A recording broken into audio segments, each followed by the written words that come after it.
Hi friends, I'm here to continue reading Wonder, and we're going to pick up on page 17, so this is the second video for Wonder. Hope you're doing okay. Here we go. Nice Mrs. Garcia. We followed Mr. Tushman down a few hallways. There weren't a lot of people around, and the few people who were there didn't seem to notice me at all, but that may have been because they didn't see me. I sort of hid behind Mom as I walked. I know that sounds kind of babyish of me, but I wasn't feeling very brave right then. We ended up in a small room with the words Office of the Middle School Director on the door. Inside, there was a desk with a nice-seeming lady sitting behind it.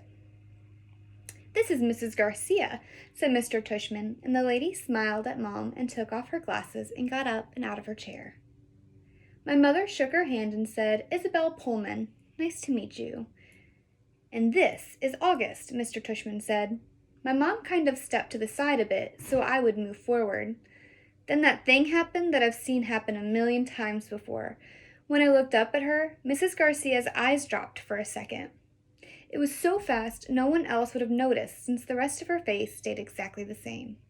She was smiling a really shiny smile. "Such a pleasure to meet you, August," she said, holding out her hand for me to shake. "Hi," I said quietly, giving her my hand, but I didn't want to look at her face, so I kept staring at her glasses, which hung from a chain around her neck. "Wow, what a firm grip," said Mrs. Garcia. Her hand was really warm. "The kid's got a killer handshake," Mr. Tushman agreed, and everyone laughed above my head. "You can call me Mrs. G," Mrs. Garcia said. I think she was talking to me, but I was looking at all the stuff on her desk now. That's what everyone calls me. Mrs. G. I forgot my combination. Mrs. G. I need a late pass. Mrs. G. I want to change my elective. Mrs. G's actually the one who runs the place, said Mr. Tushman, which again made all the grown-ups laugh. "I'm here every morning by 7:30, Mrs. Garcia continued, still looking at me while I stared at her brown sandals with small purple flowers on the buckles. "So if you ever need anything, August, I'm the one to ask. And you can ask me anything." "Okay," I mumbled. "Oh, look at that cute baby," Mom said, pointing to one of the photographs on Mrs. Garcia's bulletin board. "Is he yours?" "No, my goodness," said Mrs. Garcia, smiling a big smile now that was totally different from her shiny smile. "You've just made my day. He's my grandson." "What a cutie," said Mom, shaking her head. "How old?" "In that picture he was 5 months, I think, but he's big now, almost 8 years old." "Wow," said Mom, nodding and smiling. "Well, he is absolutely beautiful." "Thank you," said Mrs. Garcia, nodding like she was about to say something else about her grandson. But then all of a sudden, her smile got a little smaller. "We're all going to take very good care of August," she said to Mom, and I saw her give Mom's hand a little squeeze. I looked at Mom's face, and that's when I realized she was just as nervous as I was. I guess I liked Mrs. Garcia when she wasn't wearing her shiny smile. Jack, Will, Julian, and Charlotte. We followed Mr. Tushman into a small room across from Mrs. Garcia's desk. He was talking as he closed the door to his office and sat behind his big desk, though I wasn't really paying much attention to what he was saying. I was looking around at all the things on his desk. Cool stuff, like a globe that floated in the air and a Rubik's type cube made with little mirrors. I liked his office a lot. I liked that there were all of these neat little drawings and paintings by students on the walls, framed like they were very important. Mom sat down in a chair in front of Mr. Mr. Tushman's desk, and even though there was another chair right next to hers, I decided to stand beside her. "Why do you have your own room and Mrs. G doesn't?" I said. "You mean, why do I have an office?" asked Mr. Tushman. "You said she runs the place," I said. "Oh, well, I was kind of kidding. Mrs. G is my assistant." "Mr. Tushman is the director of the middle school," Mom explained. "Do they call you Mr. T?" I asked, which made him smile. "Do you know who Mr. T is?" he answered. "I pity the fool," he said in a funny, tough voice, like he was imitating someone. I had no idea what he was talking about. "Anyway, no," said Mr. Tushman, shaking his head. "No one calls me Mr. T. though I have a feeling I'm called a lot of other things I don't know about. Let's face it, a name like mine is not so easy to live with. You know what I mean? Here I have to admit I totally laughed because I knew exactly what he meant. My mom and dad have called the teacher Miss Butt, I said. Augie, said Mom, but Mr. Tushman laughed. Now that's bad, said Mr. Tushman, shaking his head. I guess I shouldn't complain. Hey, so listen, August, here's what I thought we would do today. Is that a pumpkin? I said, pointing to a framed painting behind Mr. Tushman's desk. Augie, sweetie, don't interrupt, said Mom. You like it? Said Mr. Tushman, turning around and looking at the painting. I do too. And I thought it was a pumpkin too, until the student who gave it to me explained that it is actually not a pumpkin. It is, are you ready for this? A portrait of me. Now, August, I ask you, do I really look that much like a pumpkin? No, I answered, though I was thinking yes. Something about the way his cheeks puffed out when he smiled made him look like a jack-o'-lantern. Just as I thought that, it occurred to me how funny that was. The cheeks, Mr. Tushman, and I started laughing a little. I shook my head and covered my mouth with my hand. Mr. Tushman smiled like he could read my mind. I was about to say something else, but then all of a sudden I heard other voices outside the office. Kids' voices. I'm not exaggerating when I say this, but my heart literally started beating like I'd just run the longest race in the world. The laughter I had inside just poured out of me. The thing is, when I was little, I never minded meeting new kids because all the kids I met were really little too. What's cool about really little kids is that they don't say stuff to try to hurt your feelings, even though sometimes they do say stuff that hurts your feelings. But they don't actually know what they're saying. Big kids, though, they know what they're saying, and that is definitely not fun for me. One of the reasons I grew my hair long last year was that I like how my bangs cover my eyes. It helps me block out the things I don't want to see. Mrs. Garcia knocked on the door and poked her head inside. They're here, Mr. Tushman, she said. Who's here? I said. Thanks, said Mr. Tushman to Mrs. Garcia. August, I thought it would be a good idea for you to meet some students who will be in your homeroom this year. I figure they could take you around the school a bit, show you the lay of the land, so to speak. I don't want to meet anyone, I said to Mom. Mr. Tushman was suddenly right in front of me, his hands on my shoulders.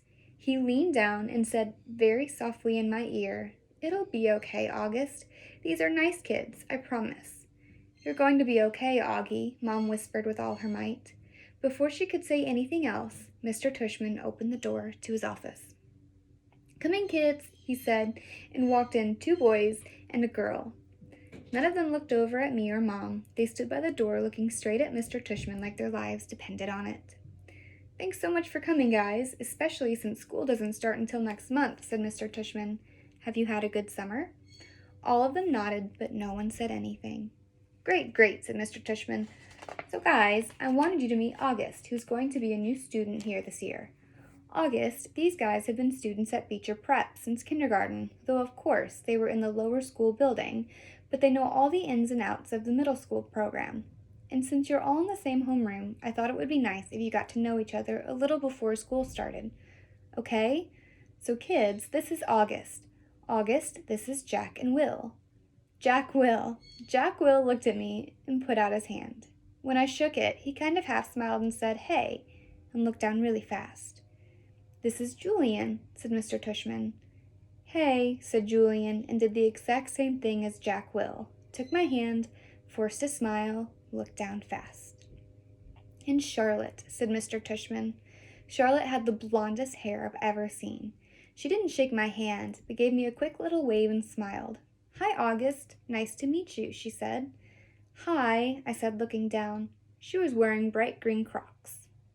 So, said Mr. Tushman, putting his hands together in a kind of slow clap, what I thought you guys could do is take August on a little tour of the school. Maybe you could start on the 3rd floor. That's where your homeroom class is going to be, room 301. I think Mrs. G is room 301, Mrs. Garcia called out from the other room.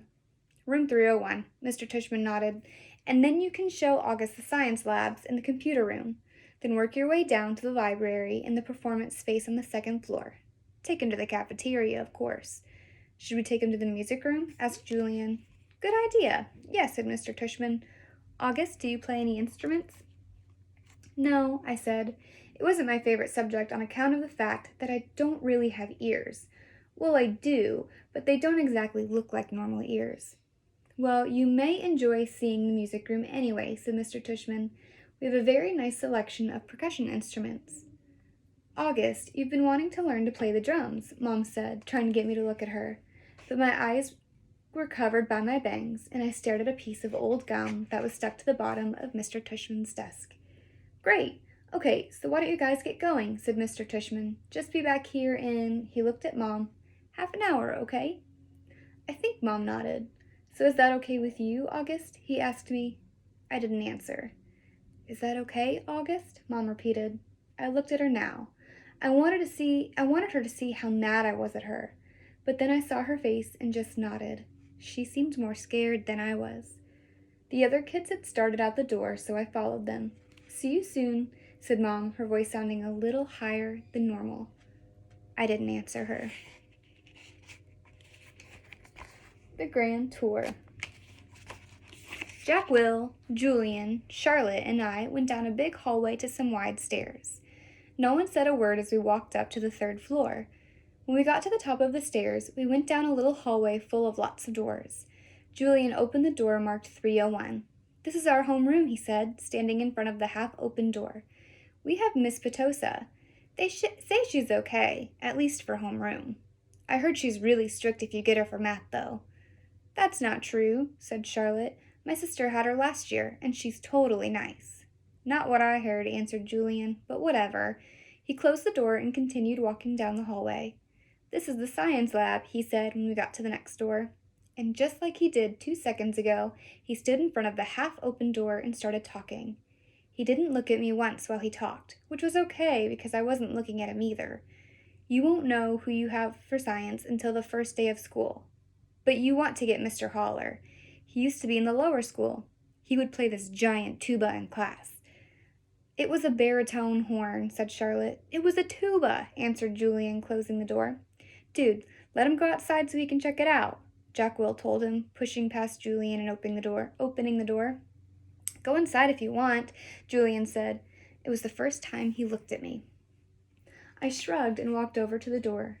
Julian moved out of the way quickly, like he was afraid I might accidentally touch him as I passed him by. Nothing much to see here. Nothing much to see, Julian said, walking in after me.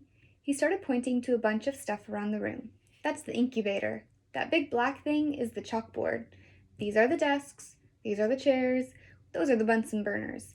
This is a gross science poster. This is chalk. This is the eraser. I'm sure he knows what an eraser is, Charlotte said, sounding a little bit like Via.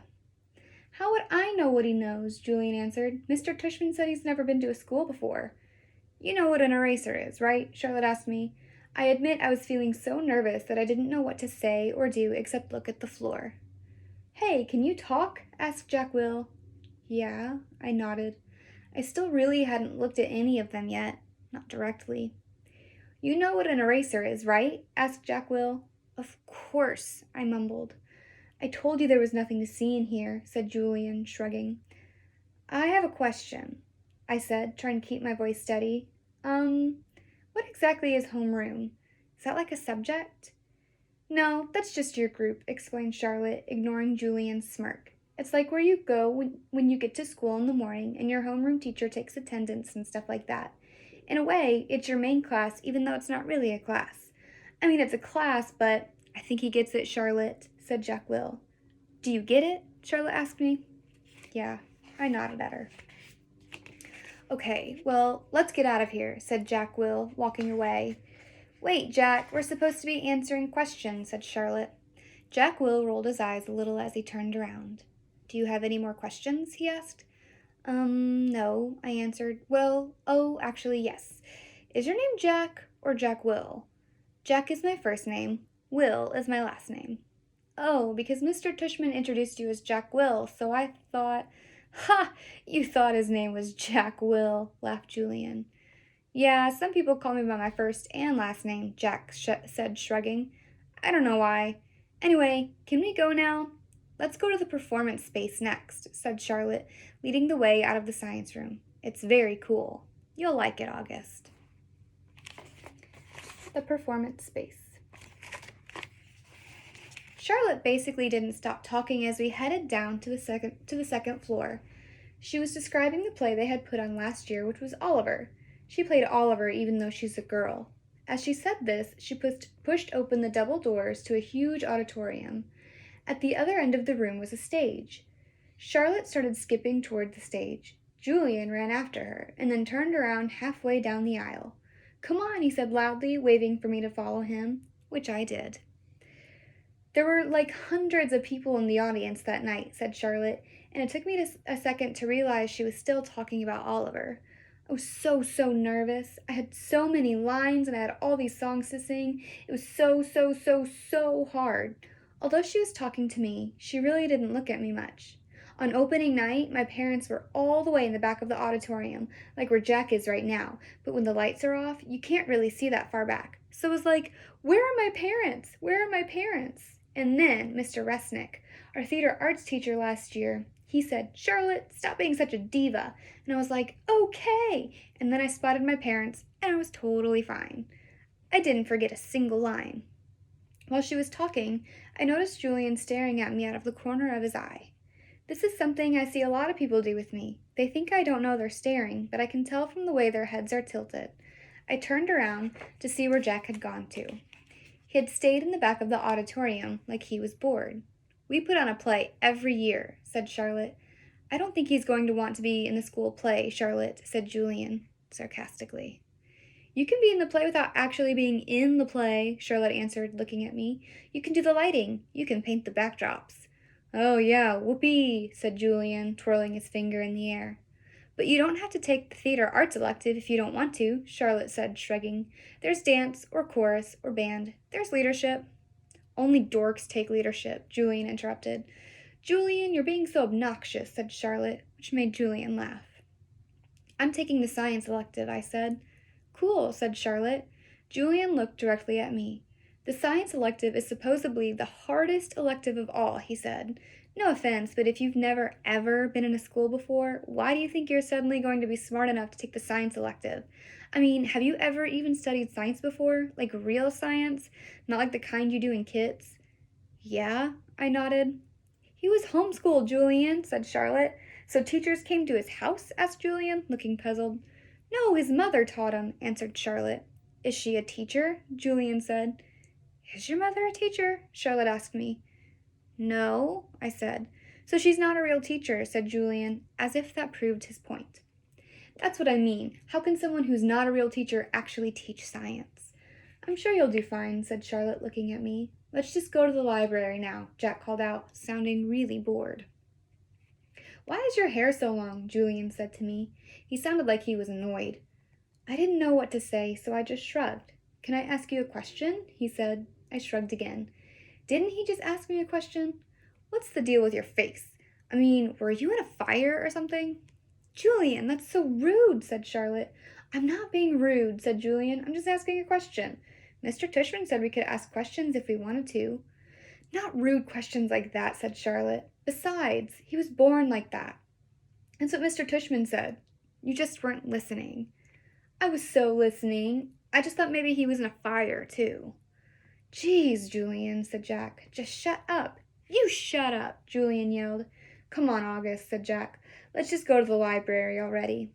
I walked toward Jack and followed him out of the auditorium. He held the double doors open for me, and as I passed by, he looked at me right in the face, kind of daring me to look back at him, which I did.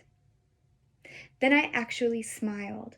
I don't know, sometimes when I have the feeling like I'm almost crying, it can turn into an almost laughing feeling, and that must have been the feeling I was having then, because I smiled, almost like I was going to giggle. The thing is, because of the way my face is, people who don't know me very well don't always get that I'm smiling. My mouth doesn't go up at the corners the way other people's mouths do. It just goes straight across my face. But somehow, Jack Will got that I smiled at him. And he smiled back. "Julian's a jerk," he whispered before Julian and Charlotte reached us. "But dude, you're gonna have to talk." He said this seriously like he was trying to help me. I nodded as Julian and Charlotte caught up to us. We were all quiet for a second, all of us just kind of nodding, looking at the floor. Then I looked up at Julian. "The The words supposedly, by the way, I said. What are you talking about? You said supposedly before, I said. I did not. Yeah, you did, Charlotte nodded. You said the science elective is supposedly really hard. I heard you. I absolutely did not, he insisted. Whatever, Jack said. Let's go. Yeah, let's just go, agreed Charlotte, following Jack down the stairs to the next floor. I started to follow her, but Julian cut right in front of me, which actually made me stumble backward. Oops, sorry about that, said Julian. But I could tell from the way he looked at me that he wasn't really sorry at all. And that's the end of that. And we'll pick up on Monday. Bye, friends.